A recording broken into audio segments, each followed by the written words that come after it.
Assalamualaikum warahmatullahi wabarakatuh. Nama saya Muhammad Syahrul Junidi dengan NIM 2202688. Kelas saya di MPI 1D. Saya akan mempresentasikan hasil review artikel pertama saya, yaitu konsepsi manajemen kelas, masalah dan pemecahannya.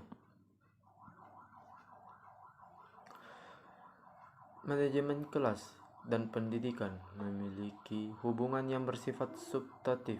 Manajemen kelas merupakan substansi dari manajemen kurikulum, sedangkan manajemen kurikulum merupakan substansi dari manajemen pendidikan. Oleh karena itu, manajemen kelas juga merupakan substansi dari manajemen pendidikan. Kita masuk bagian A, yaitu konsep manajemen kelas. Ada beberapa yang bertolak belakang dari sudut pandang tertentu. Cooper 1982, yaitu pertama, manajemen kelas dipandang sebagai proses untuk mengontrol tingkah laku siswa agar tidak melanggar tata tertib kelas. Yang kedua, manajemen kelas berdasarkan atas pandangan yang bersifat permisif. Yang ketiga, manajemen kelas didasarkan atas prinsip-prinsip pengubahan tingkah laku. Yang keempat, manajemen kelas dipandang sebagai proses penciptaan iklim sosio-emosional positif. Dan yang kelima, manajemen kelas tindakan kelas bertolak dari pandangan bahwa kelas merupakan sistem sosial. Ruang lingkup kegiatan manajemen kelas. Ruang lingkup kegiatan manajemen kelas meliputi sejumlah kegiatan guru di kelas dalam melaksanakan pembinaan iklim kelas dari segi proses, perencanaan, pelaksanaan, penilaian, dan monitoring. Kegiatan manajemen kelas mencakup pembinaan, yaitu 1. Pembinaan disiplin siswa.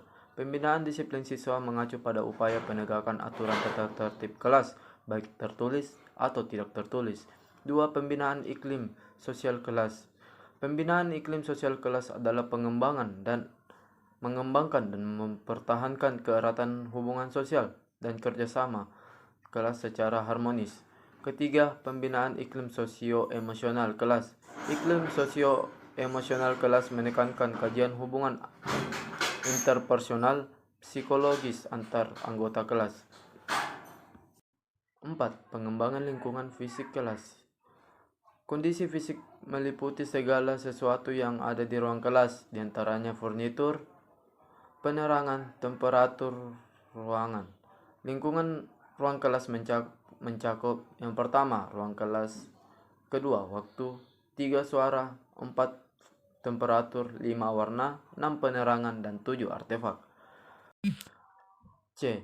Tujuan manajemen kelas. Tujuan umum kegiatan manajemen kelas adalah untuk menciptakan kondisi kelas yang kondusif bagi produktivitas kegiatan pembelajaran. Kondisi kelas yang dimaksud meliputi aspek ialah 1. Disiplin kelas; 2. Iklim sosial kelas; 3.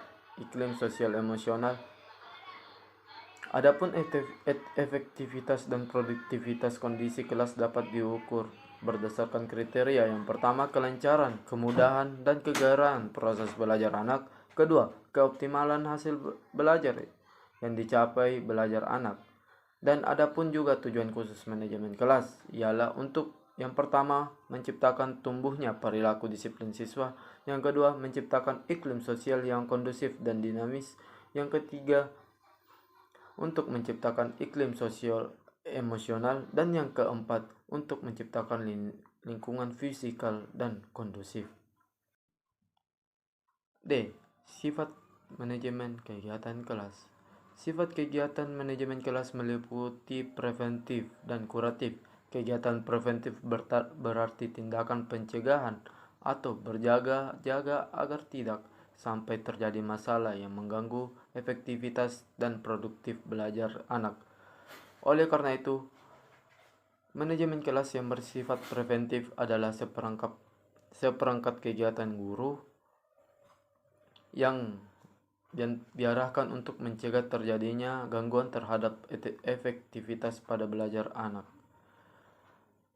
Sebaliknya, manajemen kelas bersifat kuratif diterapkan bila kondisi mengalami gangguan. Kuratif berarti menyembuhkan.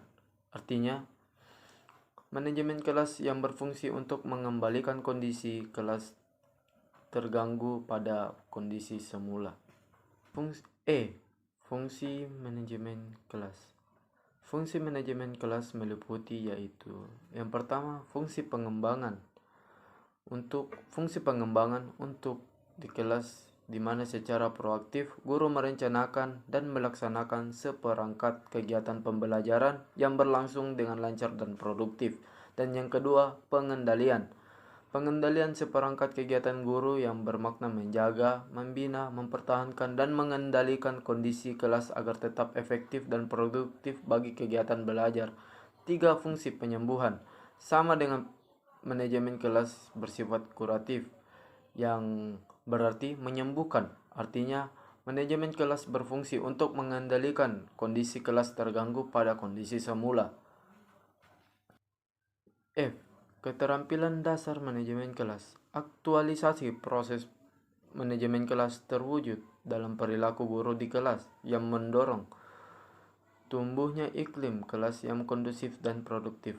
Perilaku guru dapat berpengaruh terhadap perwujudan iklim kelas, meliputi 6 jenis perilaku, yaitu sikap tanggap, 2. Kemampuan dalam membagi perhatian, 3. Kemampuan memusatkan perhatian kelompok, 4.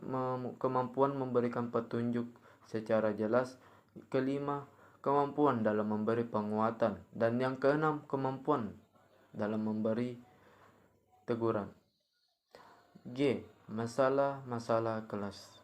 Problema kelas yang mungkin dihadapi guru dalam pembelajaran ialah masalah anak berbicara di kelas saat guru menerangkan, masalah anak bertengkar saat belajar berlangsung, anak melucu di kelas, anak tercekam emosinya, dan lain sebagainya. H. Pemecahan masalah kelas. Dalam memecahkan masalah kelas, ada 2 pendekatan utama, yaitu pendekatan tanpa teori dan berdasarkan teori. Jenis pendekatan lain dalam mengatasi masalah pendekatan yang berdasarkan teori yang diurai sebagai berikut. Pendekatan 1. Pendekatan pengubahan tingkah laku. Pendekatan ini bertolak dari asumsi bahwa tingkah laku siswa terbentuk karena belajar. Oleh karena itu, perilaku penyimpang yang diperbuat anak pada dasarnya juga diperoleh dari belajar. Yang kedua, pendekatan sosial emosional. Pendekatan ini menekankan pentingnya hubungan interpersonal. Kunci sukses iklim pembelajaran ini adalah komunikasi antar sosial. I. Teknik identifikasi masalah kelas. Merker menyebutkan 5 kategori untuk menyebutkan gangguan iklim pembelajaran, yaitu 1. Observasi langsung, 2. Instrumen komersial, 3. Teknik Quizort, 4. Sosiometri, dan yang kelima teknik laporan diisi sendiri. Namun, sedangkan menurut laporan Gottman-Brophy, prosedur untuk pemecahan masalah iklim pembelajaran yaitu 1. Menentukan masalah, 2. Menentukan alternatif, 3. Mengevaluasi alternatif pemecahan, 4. Menetapkan alternatif pemecahan yang terbaik, 5. Mengaplikasikan alternatif teknik pemecahan yang terbaik, dan yang ke-6, mengevaluasikan efektivitas pemecahan masalah.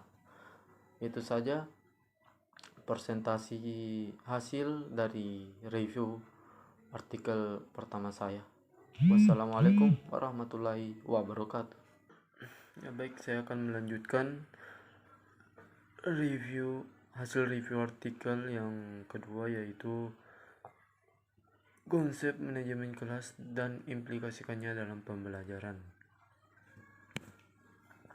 A. Pendahuluan. Keterampilan mengelola kelas merupakan salah satu keterampilan dasar menjaga yang bertujuan untuk mewujudkan dan mempertahankan suasana pembelajaran yang optimal. Artinya, kemampuan ini erat hubungannya dengan kemampuan profesional guru untuk menciptakan kondisi yang menguntungkan, menyenangkan peserta didik, dan menciptakan disiplin belajar secara sehat. Departemen Pendidikan dan Kebudayaan merumuskan 10 kemampuan yang harus dimiliki oleh seorang guru, yakni menguasai bahan ajaran, yang kedua mampu mengelola proses belajar mengajar, ketiga mampu mengelola kelas, keempat mampu menggunakan media dan atau sumber belajar, yang kelima menguasai landasan-landasan pendidikan, yang keenam mampu mengelola interaksi belajar mengajar, yang ketujuh mampu menilai prestasi siswa dalam proses belajar mengajar, yang kedelapan mampu melaksanakan program bimbingan dan penyuluhan, yang kesembilan mengenal dan melaksanakan administrasi pengajaran, dan yang ke-10 memahami prinsip-prinsip menafsirkan hasil penelitian pendidikan. Menurut Hasan mengemukakan bahwa selain 10 seperangkat kemampuan profesional guru tersebut, ke-10 dan ke-11 tersebut dirumuskan untuk memberikan jaminan agar guru memiliki kemampuan yang dipersyaratkan. B. Manajemen kelas dalam pembelajaran. 1. Pengertian pembelajaran. Proses pembelajaran adalah suatu usaha untuk membuat siswa belajar sehingga situasi tersebut merupakan peristiwa belajar, event of learning, yaitu usaha untuk terjadinya perubahan tingkah laku siswa. Chauhan mengatakan bahwa pembelajaran adalah upaya dalam memberikan perangsang, stimulus, bimbingan, pengarahan, dan dorongan kepada siswa agar terjadi proses belajar. Begitu lebih lanjut, Chauhan mengungkapkan bahwa learning in the process, in the Berner sense, is or change through practice or training. Belajar adalah proses perubahan tingkah laku dalam arti luas, ditimbulkan dan diubah melalui praktik atau latihan. Belajar adalah serangkaian kegiatan jiwa raga untuk memperoleh suatu perubahan tingkah laku sebagai hasil dari pengalaman individu dalam berinteraksi dengan lingkungannya yang kognitif, efektif, dan psikomotor. Belajar memegang peran penting pembelajaran karena pembelajaran tersebut peristiwa belajar dan peristiwa mengajar. Belajar adalah aktivitas psikofisik yang ditimbulkan karena adanya aktivitas pembelajaran. Kedua, manajemen kelas. Perlunya kemampuan mengelola kelas dimiliki seorang guru karena pembelajaran adalah proses membantu siswa belajar yang ditandai dengan perubahan perilaku baik dalam aspek kognitif maupun psikomotorik. 3. Pendekatan, teknik disiplin dan kontrol kelas. Menurut Big and Tefler, guru dapat memilih pendekatan yang berbeda pada dua kubu yang bersifat ekstrim, yaitu antar high structure discussion dan low structure discussion. A. High structure discussion, suatu keputusan yang ditekankan pada aturan guru dalam menciptakan lingkungan belajar. Sedangkan B. Low structure discussion adalah siswa diberi banyak pilihan kesempatan menentukan pengalaman belajar yang akan diperoleh melalui otonomi maksimum. Bila diperhatikan yang diungkapkan Nege sebenarnya merupakan beberapa pilihan tindakan yang dapat diambil pada guru mendisiplinkan kelas. Di sini Nege menitip beratkan kedisiplinan siswa melalui pemberian motivasi. Selanjutnya kita dapat menyimak berbagai pendekatan pengelolaan kelas yang diungkap Sunario. Secara sederhana, pendekatan kekuasaan, pendekatan ancaman, pendekatan kebebasan, pendekatan resep, pendekatan pengajaran, pendekatan pengubahan tingkah laku, pendekatan sosial emosional, pendekatan proses kelompok, pendekatan pluralistik. Saya akan melanjutkan review artikel yang ketiga saya, yaitu manajemen perilaku kelas. Solusi kesalahan umum, apa yang harus dilakukan? Kesalahan pertama, mendefinisikan perilaku buruk dan tampilannya. Saat mencoba mengubah perilaku buruk, kita seringkali mendeskripsikan hanya dengan tampilannya saja. Misalnya, berteriak, memukul, keluar dari tempat duduk. Mendefinisikan perilaku buruk dari tampilannya hanya memberi kita gambaran yang tidak lengkap tentang perilaku tersebut. Itu memberi kita tahu sedikit tentang mengapa itu terjadi dan tidak banyak membantu dalam upaya perubahan perilaku kita. Untuk mengembangkan strategi yang lebih baik untuk mengelola perilaku buruk, kita perlu bertanya pada diri kita, apa fungsi perilaku buruk ini? Atau sederhananya, Apa yang harus diperoleh siswa dari perilaku buruk itu? Meskipun perilaku buruk siswa kami tampaknya terjadi tanpa alasan, sehingga memiliki tujuan, jika tidak, mereka tidak akan terjadi. Yang kedua, bertanya, mengapa Anda melakukan itu? Fungsi dari perilaku adalah tujuan melayani siswa, yaitu apa yang harus siswa dapatkan dari itu, sehingga yang dinyatakan sebelumnya. Sebagian besar perilaku buruk melayani fungsi terdapat mendapatkan atau menghindari. Untuk menentukan fungsi perilaku, kita perlu mempelajari apa yang terjadi di kelas sebelum dan sesudah perilaku terjadi. Prosedur mengumpulkan informasi ini tersebut penilaian fungsional. Bagan antecedents perilaku konsekuensi dapat digunakan sebagai alat penilaian fungsional. Bagan